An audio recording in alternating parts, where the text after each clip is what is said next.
Okay, Scott.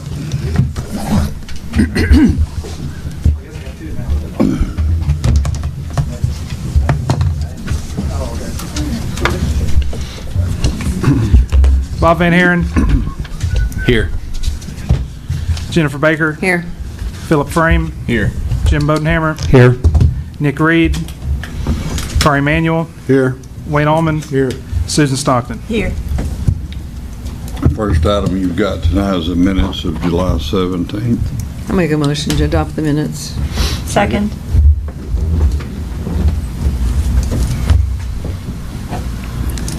Jennifer Baker, Yes. Kari Emanuel, Yes. Bob Van Haren, Yes. Philip Frame, Yes. Wayne Allman, Yes. Susan Stockton, Yes. Jim Bodenhammer. Yes. You may have some committee reports in your package if anyone has any questions about any of those. If not, I do have one announcement to make. Received a resignation letter yesterday from Russell Tucker for the A&P. So we'll be dealing with that at our next meeting on the 21st and getting a replacement for Russell on the A&P commission. He has moved outside the city and no longer eligible to serve. So with that, let's go ahead and go into old business, Mr. Morgan. It's an ordinance regulating the use of billboards, outdoor advertising structures, and other large signs in the city of Mountain Home. That was the third reading of that.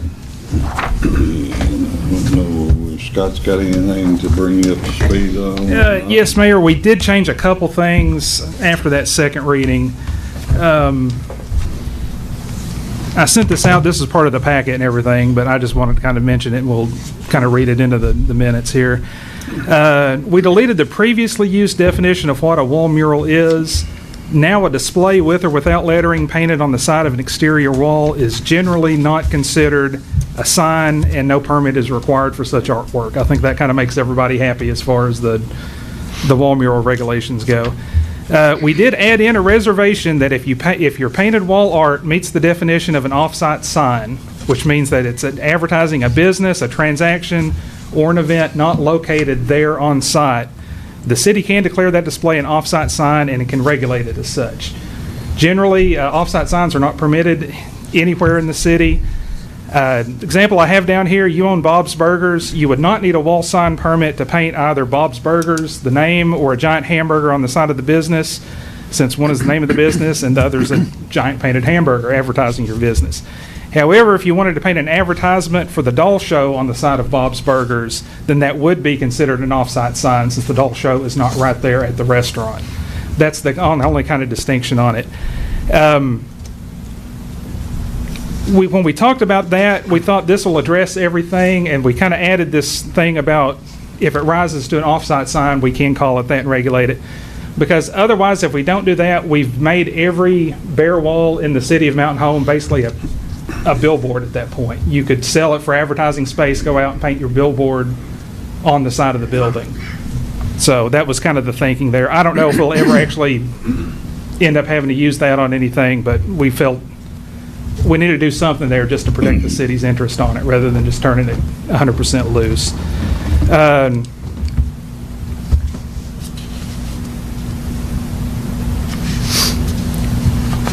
Well, let's see. We added language to the definition of a wall sign to clarify that artwork with or without the lettering painted on an exterior wall is not considered a wall sign. Wall signs cover any type of signage affixed to a wall, so that sign permit would be required if you want like an electronic sign, a digital sign, any other type of sign that's physically attached to the wall. That's where you'd need the wall sign permit. And that's pretty much all I had. We're going to change it. Right now we call it a billboard permit. We'd change that to probably a large sign permit just so it's a little more inclusive. It distinguishes between a billboard and a sign. Yeah, the other is going to be called like the yard sign permit. So, but that's all I had as far as the billboard one goes there.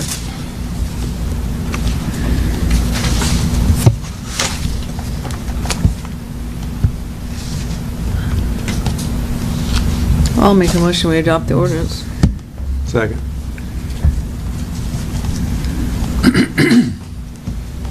Jennifer Baker, Yes. Philip Frame, Yes. Jim Bodenhammer, Yes. Corey Manuel, Yes. Bob Van Haren, Yes. Susan Stockton, Yes. Wayne Allman. Yes. Okay, that takes care of the first part of that work, Roger. The next is an ordinance regulating use of banners, commercial yard signs, and other temporary signage in the city of Mountain Home. This was kind of the second half of that coin. This is all your smaller signs found around town. It's your temporary signs. It's not the big permanent ones. It's basically yard signs, basically anything you can just stick in the ground and pull up and move. Did change a couple things from the last version. This version would allow both commercial yard signs and non-commercial yard signs in residential zoning. As a reminder, commercial yard sign is basically anything trying to sell you a service, a product, advertise something. A non-commercial sign is basically your message signs. That's your Jesus loves you, back the blue, support our troops, anything that's just Bombers. bombers. Yeah, anything that's not trying to sell you something, basically, is what it is. Basically, we've got language in there that exempts them. They're not considered freestanding signs. They're not considered off-site signs, so they would be allowed in residential. One important distinction I need to make here, the signs used by contractors during construction, paving, that sort of thing, a lot of times those signs are required by law to be out while they're there working. That's an OSHA thing, that's a state thing. Technically, those aren't considered commercial yard signs because they don't have a specific date that they're advertising on them. So they would be out while they're working on your driveway, while they're working on the site. Then once, however long that's supposed to be up, 24 hours, 48 hours, or whatever, those would have to come down. So they couldn't just keep those up in an extended period of time. Garage sales are also addressed under a separate ordinance, so this would not affect them. Added a couple more exemptions to the list. We added Baxter Health, the Food Bank, the Food Basket, the American Legion, the VFW, and the Donald W. Reynolds Library. I think this sort of covers a pretty big... We can always find more people. We could add the Boy Scouts. We could add the Girl Scouts. I mean, at a certain point, it's better just to say the city can exempt something as it wishes versus trying to catalog every specific group here in town. So, Yeah, I had a question from the Art Odyssey group, and of course that's tied with the Baxter County Library, and I think you've settled that side of it on that side there, but that was one of their concerns because when they do their Art Odyssey, they've got signs in residential yards directing people towards the different homes and things like that, and I had told them that I believed with the changes that were going to be made that they would be fine in that, that regard. And the intent's not to just regulate every volunteer group or whatever. It's really to catch kind of the bigger commercial operations that come into The town. doll show. The doll shows, yes, that sort of thing. Yes, we have so many of them. Bob had mentioned, right now that it says there's 4 banners allowed under the permitting process. He suggested we just completely delete that, which is however many banners you want, and then if it gets to be a problem, we can always come back and address that. So, Because even like with ASU, if they've got 2 banners at each entrance, then that wouldn't allow anybody to have a banner anywhere else for an event, even like at the college. So I'd suggest, since it's not something that we've seen a problem with at this time, that we not put a number on the banners that can be displayed. Because banners are expensive, first of all. People aren't going to spend $200 or $300 to just put banners willy-nilly I all over agree, yeah, the you're never side. going to have 100 banners rampant. in the If city you or do, anything. then we've got a problem. We'd come back and address it. Yeah, But yeah. I don't believe it's a problem at this point. So that's the only thing I'd like to see just clarified there. Is that Yeah, we there's can not just, a- we can just strike that out. It's one sentence in there. We'll just strike it out. If that's the case, then I would make a motion to approve the ordinance.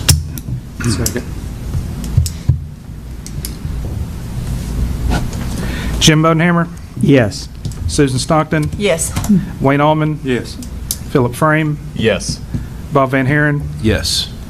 Corey Manuel, Yes. Jennifer Baker. Yes.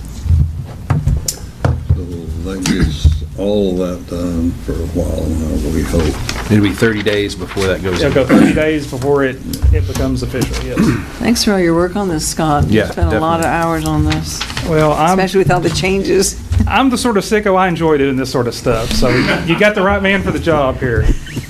All right, for our next item of business and under new business, I'm going to ask Dr. Bentley Wallace to step up he's going to give us an update that's required by the North Central Arkansas Economic Alliance. I believe that's each quarter. So, Dr. Wallace, you got any news for us?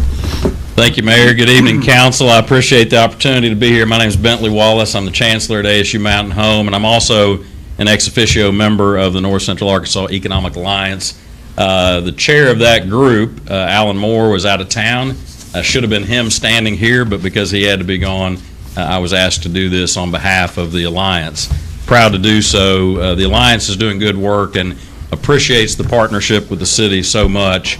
We're doing good work with the investment that you've made in economic development. I've got a few updates related to that, and then happy to take questions about each of those items or any other Alliance business that you'd like to address. We do have a number of the voting members of the Alliance in the audience tonight, and I know we can call on them if we need to. So thank you for the chance to visit about this. As you recall, the city so far has invested $70,000 in economic development, a $30,000 allotment, and then again this year $40,000. And with that, the Alliance is able to make decisions to help support and attract businesses in Mountain Home. A few items that we've done so far this year where we've had expenditures. As you know, we report as an Alliance back to the city on activities related to financial disclosure, and all monies that the city has put into the Alliance, those are accounted for separately from private dollars that are put into the Alliance, and so at any time you can see exactly what dollars have been spent from that investment with the city and the partnership. And so if you've ever got questions about that, we can disclose that immediately.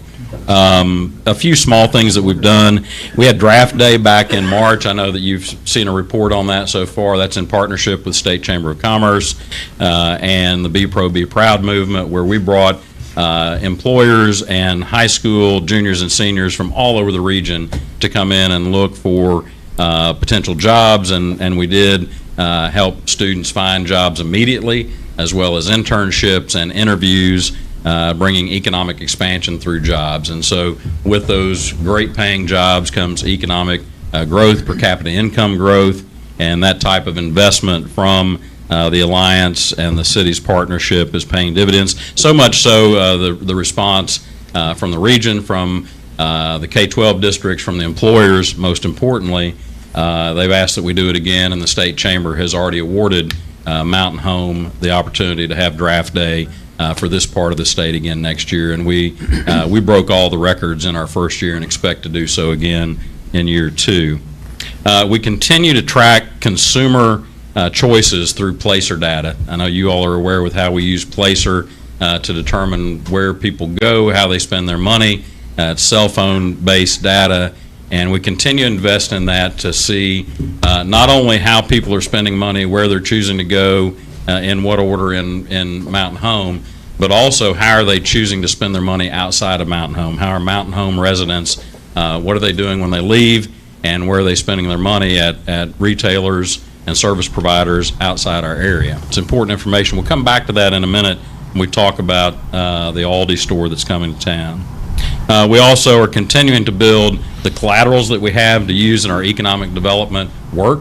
And so that's not an inexpensive proposition. We've got to have world-class materials to be able to share with prospective businesses, employers, existing employers who want to grow, new businesses that might want to come to town, site selectors, utility providers, all of those groups that have a role in making sure that we're the right spot for economic development and investment.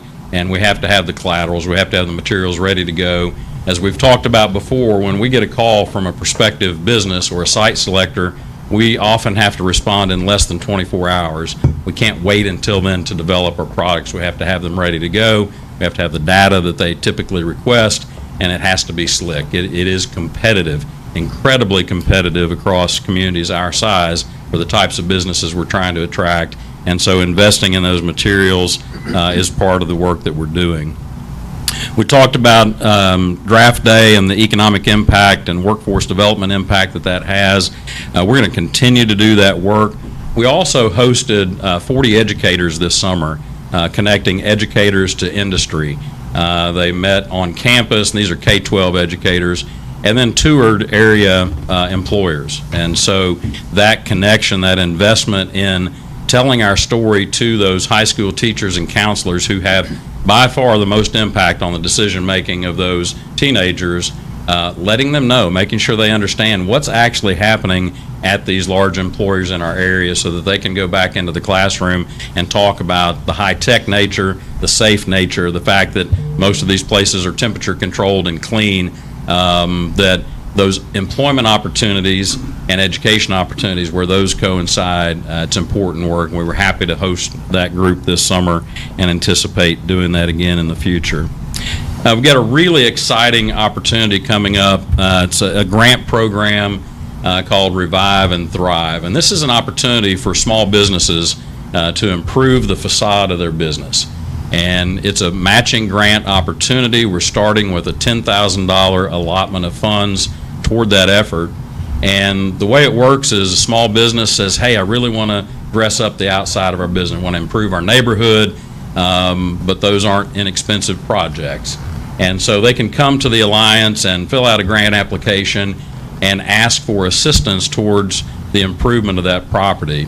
The maximum spend from the Alliance on any one project is $2,000. The business owner must put in at least $2,000 to get that, and they have to have that approved ahead of time. They can't come to us after the fact and say, hey, I fixed up my sign or the front door or painted, I'd like some money back. That's not how that works. They have to come to us ahead of time before the project, request funding, and then they've got to have that work done, and we'll provide that funding back to them as that goes along. But we've got $10,000 allocated, so up to, it could be more than 5 grants, but if each project used $2,000 in matching funds each, then we would do 5 projects. This is kind of a trial run for us. We've used best practices from other communities that have similar grant programs. We've got, you haven't seen it yet, we've got a thorough grant packet that businesses have to use to fill out. It's got all the rules and regulations, what's allowable for expenditure and what is not. The list of what is not approvable is longer than the list that is. And this really is designed to help existing businesses improve the look of their business so they can be more competitive, so they can grow as the economy grows and be attractive to customers that they provide goods and services to. So that's an exciting advancement. A lot of communities do this, and it pays dividends every time that we improve the look of the business. When we have people come to town, they'll choose to stay longer as our businesses become more attractive to them. So we're excited about that. We're moving quickly on the Aldi project. If you've been by that end of the bypass, you can see that building is coming down. We've got other property development work that's happening over there. $17,000 of the city's investment in the Alliance will be used towards the property preparation for Aldi's. That's a really small price to pay for the tax revenue that we're going to enjoy in Mountain Home and Baxter County when Aldi's is open. And I've got some statistics to share with you about, the anticipated tax revenue, direct jobs, 100 direct and indirect jobs as they build and then open the store. Total tax revenue for our area, north of $300,000. We know the numbers that come along with large employers like that in retail. As we've experienced sales tax growth over the past couple of years, this is just going to add to that number. But the one that's really telling for me, if you want to look at direct ROI and how we change retail in Mountain Home through economic expansion like this, that placer data that I talked about, the investment in tracking consumer choices, if you look at the number of people who leave Mountain Home and go to either West Plains or to Harrison, specifically to go to Aldi's, that we're just talking about Mountain Home residents going to Aldi's out of town. For the year starting July 1st, 24 through June 30th of 25, the Aldi's in West Plains, 2,500 Mountain Home residents went to that store, a total of 5,000 visits. Okay? It's a lot. Right? People like Aldi's, and they're going out of town to get it. Harrison Aldi's, 5,000 Mountain Home residents for a total of 12,000 visits. So when you think about the number of trips, now, we don't know why they were going to Harrison or West Plains in the first place, But we know while they were there, they stopped at Aldi's and they went a lot. And so just those trips for this past year, you're talking about roughly, if you average the amount of the expenditure while they were at Aldi's to around $60, that's 30 grand in tax revenue just to the city for those trips that we missed, right? That leakage, that retail leakage of people going out. So when you think about the city's investment in economic development and the Alliance spending $17,000 of that investment in property preparation for not just Aldi's, but the adjacent property that's going to help bring additional business to that out parcel, in 1 year, we're going to get that money back in tax revenue, right? And without that investment, I talked about the competitive nature of economic development, attracting businesses. Aldi's has wanted to be here for a long time. It's taken a lot of work to get them here and finally find a piece of property that would work and all the incentives right. And incentives are the name of the game. That's how economic development works. And sometimes it's as little as $17,000 from the city and another little bit from the county to make a deal come together that's going to come back and pay that back in tax revenue in less than a year. It's about as good as it gets in terms of incentive ROI. So we're really pleased to get that over the finish line and look now to the grand opening of that store and other new business locating adjacent to it as a result of that investment. And we look forward to being back soon to talk about more exciting action taken by the Alliance and the effect it's having. Really looking forward to reporting on those facade enhancement grants that we're going to award. And if you'd like to talk to the businesses in your respected areas, please share that information and have them reach out to me or any of the members of the Alliance to share that grant application. So, Mayor and Council, thank you for the opportunity to visit with you tonight. Happy to answer questions. Appreciate the work y'all are doing, really do. That's about in the enlightenment a little bit to the public. I appreciate it. Thank you, Mr. Bodenhammer. Look forward to seeing more new things. Thank you, sir. Thank you, Mayor. Appreciate it. All right, that was the only thing, last thing on our agenda this evening. Does anyone else have anything for it? Can't hear you. I said that was the last thing on the agenda tonight. Does anyone else have anything? Yes, sir.